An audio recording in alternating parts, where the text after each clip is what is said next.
Assalamualaikum kakak-kakak kelas 9 yang hebat. Gimana nih kabarnya? Pastinya sehat dan tetap semangat ya. Nah, hari ini kita akan belajar nih sama-sama tentang sistem reproduksi pada manusia. Ini yang bagian yang kedua ya. Yang pertama kemarin sudah. Apa sih manfaatnya kita mempelajari sistem reproduksi ini? Nah, ini nih. Kalau kita sudah tahu nih alat reproduksinya kayak apa, terus fungsinya kayak apa, maka kita wajib menjaga dengan bagus-bagus. Kenapa?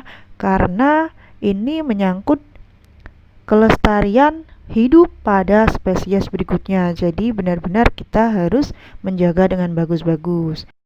Sebelum ke materi selanjutnya, Ustazah ingatkan ya, yang kita bahas hari ini bukan konten dari pornografi atau topik porno aksi, namun merupakan konten dari pendidikan. Jadi kita belajar, sama-sama belajar. Oke, pada sistem reproduksi pada manusia yang akan kita bahas ini yaitu pada reproduksi wanita. Yang akan kita bahas ada 3 topik bahasan. Yang pertama adalah organ reproduksi wanita. Yang kedua yaitu pembelahan sel pada ovum atau oogenesis namanya. Yang ketiga adalah siklus menstruasi. Oke, kita kenalan dulu nih sama organ reproduksi wanita itu ada apa aja bagiannya dan fungsinya. Oke. Nah, kalau organ reproduksi wanita itu ada 2, yaitu bagian yang eksternal atau di luar dan yang bagian internal atau di dalam. Kita kenalan dulu ya sama yang ada eksternal ini. Eksternal ini terdiri dari si vulva. Kita kenalan nih. Vulva ini ternyata terdapat 2 muara. Jadi vulva ini ada 2 bagian di dalamnya yang bernama vagina dan uretra. Nah, sedangkan vagina sendiri ini dilindungi sama 2 bagian, yaitu bagian labia atau bibir atau labium, yaitu labium mayora dan labium minora. Sedangkan si vulva ini pada ujung-ujungnya itu terdapat klitoris. Klitoris itu adalah bagian di mana terdapat banyak-banyak saraf. Jadi sarafnya di bagian ujung vulva sehingga menjadikan dia lebih sensitif, sehingga kita harus benar-benar menjaga dengan bagus. Oke, yang kedua yaitu bagian alat reproduksi wanita yang internal. Kita kenalan dulu ya sama si oval. Yang sepasang oval namanya adalah ovarium. Ovarium ini ada sepasang bagian kiri dan kanan. Ovarium ini panjangnya itu 3-4 cm. Meskipun dia panjangnya cuma 3 cm, tapi di dalamnya terdapat banyak folikel, yaitu 400.000 folikel atau kantong telur. Selain ovarium ini berfungsi menghasilkan si ovum, dia juga menghasilkan hormon, namanya hormon estrogen dan hormon progesteron. Oke, amazingnya dari si ovarium ini, dia terbentuk bahkan sebelum wanita itu dilahirkan. Jadi amazing sekali. Oke, nah kita kenalan pada bagian selanjutnya nih, bagian yang melengkung. Ini namanya adalah indung telur atau tuba falopi atau ovidu. Nah, ovidu ini dia panjangnya 10 cm, digunakan sebagai tempat fertilisasi. Apa itu fertilisasi? Fertilisasi itu adalah bertemunya sel ovum dan sel sperma atau peleburan nih. Nah, ketika si ovum bertemu sel sperma terjadi pembuahan, maka akan berkembang menjadi zigot. Zigot berkembang menjadi embrio, embrio akan berkembang menjadi janin. Oke. Pada ujung dari tuba falopi ini yang berbentuk corong ini ada namanya infidubulum. Infidubulum pada bagian ujungnya itu ada yang berbentuk seperti jari tangan, itu namanya adalah fimbria atau fimbrae. Nah, fungsinya apa fimbria ini? Dia berfungsi sebagai menangkap ovum. Jadi ketika ovarium melepaskan si ovum, maka ditangkaplah sama si fimbrae, kemudian disalurkan ke atas sampai ke tuba falopi. Nah, si ovum ini kan nggak punya kaki nih, nggak punya alat gerak. Bagaimana dia bisa sampai di tuba falopi? Nah, si dalamnya dari tuba falopi ini terdapat rambut getar atau silia. Nah, fungsinya silia tadi adalah menggerakkan ke atas lewat gerakan namanya adalah gerakan peristaltik sampai kemudian di tuba falopi. Oke, jika di tuba falopi ini sudah terjadi peleburan antara sel ovum dan sel sperma, maka dia akan berkembang menjadi zigot kemudian di embrio. Embrio tadi akan menempel pada rahim atau nama kerennya uterus. Nah, rahim ini berarti fungsinya dia sebagai tempat berkembangnya si embrio. Bagian rahim ini ada yang dia terdiri dari selaput atau pembuluh darah, di mana dia adalah pembuluh darah yang berotot atau namanya adalah endometrium. Lapisan dari dinding rahim ini bisa sangat menebal. Nah, fungsinya nanti dipersiapkan sebagai tempat berkembangnya embrio. Oke, nah kemudian pada ujung dari si rahim ini ada namanya adalah serviks. Nah, serviks ini adalah ujung rahim. Nah, ini benar-benar harus kita jaga dengan bagus-bagus nih. Karena kalau tidak, maka nanti beresiko terkena namanya kanker serviks. Oke. Bagian ujung dari ovarium atau organ reproduksi wanita yang bagian internal ini adalah vagina. Nah, vagina ini dia punya dua fungsi nih. Fungsi yang pertama yaitu sebagai saluran keluarnya darah saat menstruasi dan saluran ketika terjadi kelahiran bayi atau janin. Yang kedua sebagai tempat kopulasi atau lewat jalurnya sel sperma. Oke, dari organ reproduksi wanita kita akan beralih ke pembelahan sel atau namanya oogenesis. Nah, oogenesis itu apa sih? Oogenesis itu adalah pembelahan sel khususnya pada ovum. Jadi oogenesis itu asal mulanya bagaimana ovum itu terbentuk. Oke, kita pelajari ya. Nah, kita kenalan dulu nih sama yang namanya oogonium. Oogonium itu adalah bakal dari si ovum. Oogonium ini akan mengalami pembelahan, namanya adalah pembelahan mitosis menjadi oosit primer. Jadi oogonium kemudian membelah mitosis jadi oosit primer. Selanjutnya dari oosit primer akan berkembang lagi menjadi oosit sekunder melalui pembelahan meiosis. Jadi yang bagian besar ini yang terdapat benang ini namanya adalah oosit sekunder. Kemudian yang bagian kecil ini adalah badan polar. Kemudian akan berkembang lagi menjadi oosit atau ootit atau ovum dan satu badan polar.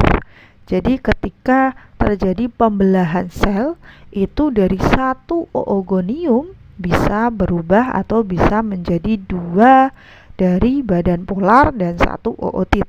Namun yang bisa dilepaskan atau dikeluarkan dari ovarium adalah yang bagian ootit ini. Jadi hanya satu ootit saja. Oke, selanjutnya kita akan belajar tentang siklus nih, siklus menstruasi. Pasti yang perempuan sudah pernah mengalaminya. Nah, siklus ini biasanya terjadi antara hari 28 hari. Jadi ada yang 28 hari, ada yang siklus panjang yaitu 45 hari.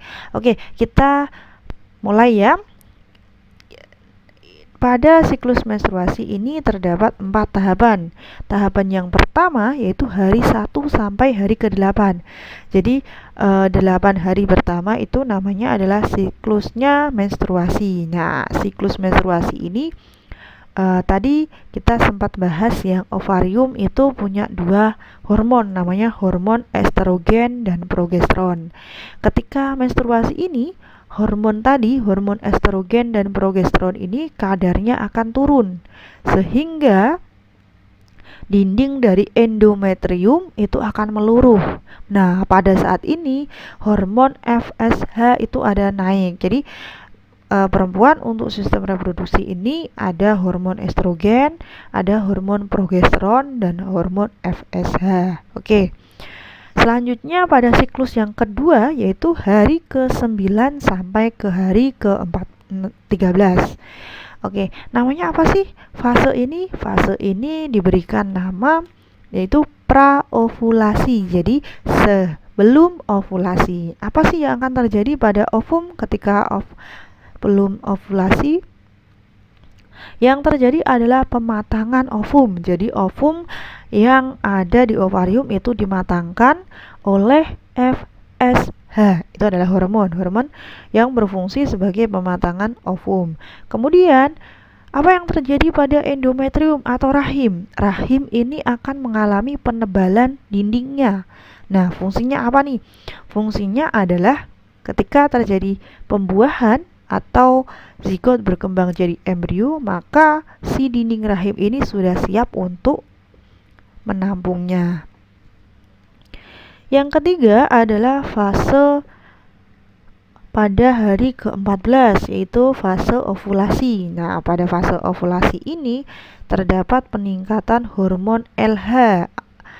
Nah, fungsinya apa sih hormon LH ini? Hormon LH ini akan memicu pelepasan ovum dari ovarium. Yang terakhir yaitu fase di mana hari ke-15 sampai hari ke-28. Namanya adalah pasca ovulasi. Nah, di pasca ovulasi ini ada dua keadaan nih.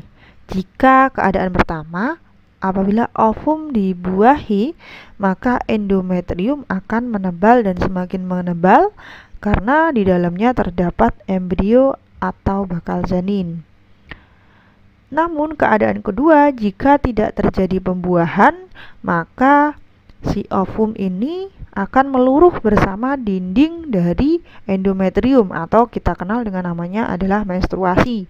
Balik lagi ke fase yang pertama. Jadi fasenya akan terus berputar. Oke, ini grafik dari siklus menstruasi. Kalau kita lihat di sini ada fase menstruasi, ini adalah yang merah-merah, ini adalah dinding dari rahim. Ada bagian bercak-bercak ini adalah meluruh. Pada saat ini FSH naik. Pada saat praovulasi dan ovulasi, pada saat ovulasi ini LH hormon LH-nya ini lagi tinggi-tingginya nih. Kemudian pada saat fase pasca ovulasi LH menurun. Yang meninggi adalah hormon dari progesteron. Bisa kita lihat juga pada fase pasca ovulasi ini dinding rahim adalah menebal, yang paling tebal nih. Oke, untuk mengukur pemahaman kalian nih bisa join pada kuisis Sokratif. Gimana sih caranya? Yang pertama adalah kalian klik link yang ada di deskripsi box, itu http b.sokratif.com/login/student/. Jadi kalian tinggal klik aja linknya yang ada di deskripsi, kemudian nanti kalian akan dimunculkan pada layar kalian itu student login. Nah, di situ ada dua kolom. Yang pertama adalah room name, yang kedua adalah join.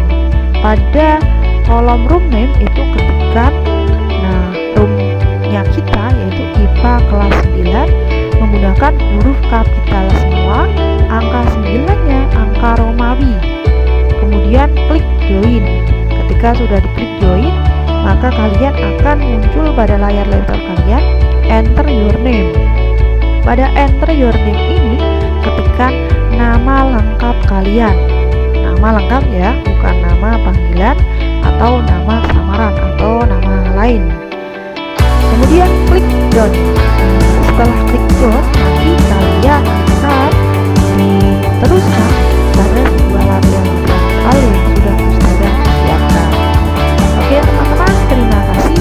Semoga ilmu yang kita sharing hari ini bisa bermanfaat, dan pastinya yang kedua adalah untuk terus menjaga kesehatan organ reproduksi maupun seluruh organ yang ada pada tubuh kita. Sampai jumpa lagi.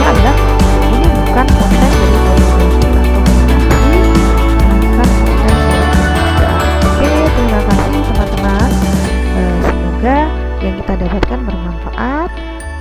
Terima kasih, Ustazah akhiri. Wassalamualaikum warahmatullahi wabarakatuh.